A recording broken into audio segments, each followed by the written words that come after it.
আমার না একটু মাংস খাইতে ইচ্ছা করতেছে, তুমি আমার রান্না করে খাওয়াবা। তখনই আমার সবচেয়ে বেশি খারাপ লাগে যে আমি একটা মা হইয়া আমার সন্তানের মুখে একটুটা মাংস তুলে দিতে পারলাম না। আজকে যদি আমার ওরকম সম্পদ থাকতো বা আমার সাহায্য থাকতো, তাহলে আমার ছেলেকে আমি সাথে সাথে কিনাই না ওই জিনিসটা রান্না করে খাওয়াইতে পারতাম। কত বছর মাংস খান না? আমি 3 বছর ধরে মাংস কিনতে পারেন না? না। ইলিশ মাছ কিনেন না কতদিন? ইলিশ মাছ তো আমি 5 বছরও চোখে দেখি না, যেটা বাস্তব কথা। আমি আমার বাচ্চাকে আমি সবজি দিয়া, শাক দিয়া, এটা দিয়া, সেটা দিয়া বুঝায় সুঝা ভাত খাওয়াই।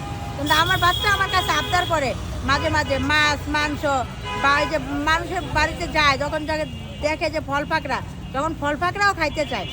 ঠিক আছে, যখন আপনার পাশে মাংস রান্না করে বা ইলিশ মাছ রান্না করে, তখন আপনার কাছে কেমন লাগে যে আপনি আপনার বাচ্চাকে খাওয়াইতে পারতেছেন না?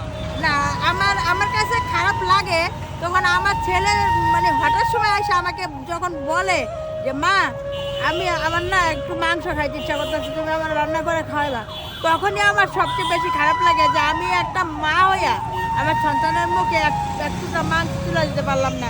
আজকে যদি আমার ওরকম সম্পদ থাকতো বা আমার সাহায্য থাকতো, তাহলে আমার ছেলেকে আমি সাথে সাথে কিনাই না ওই জিনিসটা রান্না করে খাওয়াইতে পারতাম। বা একটা ফলও কি খাইতে চাইছে, আমি দৌড় দিয়া যা দোকান থেকে কিনে এনে দিতাম। আমি নিজেই তো চলতে পারি না, ওষুধ খাইতে হয়, ঘর ভাড়া দিতে হয়, আর তারপরে আমার ছেলের পড়ার খরচ আমি কোনো দিক দিয়েই কুলাইতে পারি না।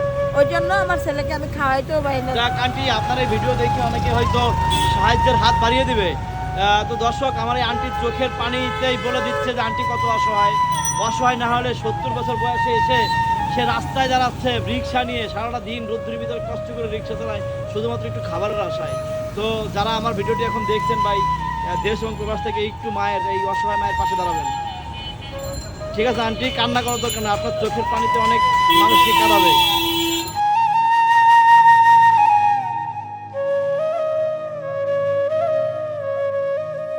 আপনাদের সবাইকে সালাম জানাই, আর কিছু মনে করবেন না। আমি খুব অসহায়। আমি অসহায় যদি না হতাম, আমার নিজের যদি সমর্থ থাকতো বা ক্ষমতা থাকতো, তাহলে আজকে আপনাদের কাছে আমি সহযোগিতার হাত বাড়াইতাম না। আমি এখন পারি না বলেই আমি খুবই অসুস্থ। আমি তো বললাম, যদি কারো অবিশ্বাস হয় তাহলে আমার বাসা মিরপুর 11 লালমাটিয়া ডি ব্লক। আমার বাসায় আসবেন, আমার বাড়ি এলাকায় জিজ্ঞাসা করবেন। আমি ওইখানে বহুত বছর ধরে থাকি, প্রায় 25-26 বছর ধরে থাকি। আমার সন্তানকেও দেখে যাবেন, আমাকে দেখে যাবেন। আর যদি আপনাদের সামর্থ্য কুলায়, আপনাদের মা বাবা ভালোর জন্য বা আপনাদের সন্তানের ভালোর জন্য, যে আপনাদের যে যেখানে আছে সকলের জন্য দোয়া করি। আমি একজন এতিমের দোয়া বলে আল্লাহ কবুল করে। আমি জানি না সত্যি কিনা মিথ্যা, তবে আমি সবার জন্য দোয়া করি। আপনারা একটু হলেও একটু করে 10 জনের লাঠি একজনের বোঝা, 10 জনে মিলে আমাকে শুধু একটা ব্যবসা বাণিজ্য ধরায় দেন, তাহলে আমার কষ্ট দর্শক, এই অসহায় মায়ের রিক্সা দেখতেই পাচ্ছেন। এই অসহায় মা রিক্সা চালিয়ে জীবন ধারণ করতেছে। এই সেই মায়ের চোখের পানিতে আসলে আমার নিজের অনেক কষ্ট হচ্ছে যে আজকে আমার যদি একটা মা থাকতো, তাহলে আমি চাইতাম না যে এই মা রিক্সা চালাক। তো যারা আমার ভিডিওটি দেখছেন, অন্তত সবাই একটু সাহায্যের হাত বাড়িয়ে দেবেন। ঠিক আছে আন্টি, আপনি কান্না করেন না।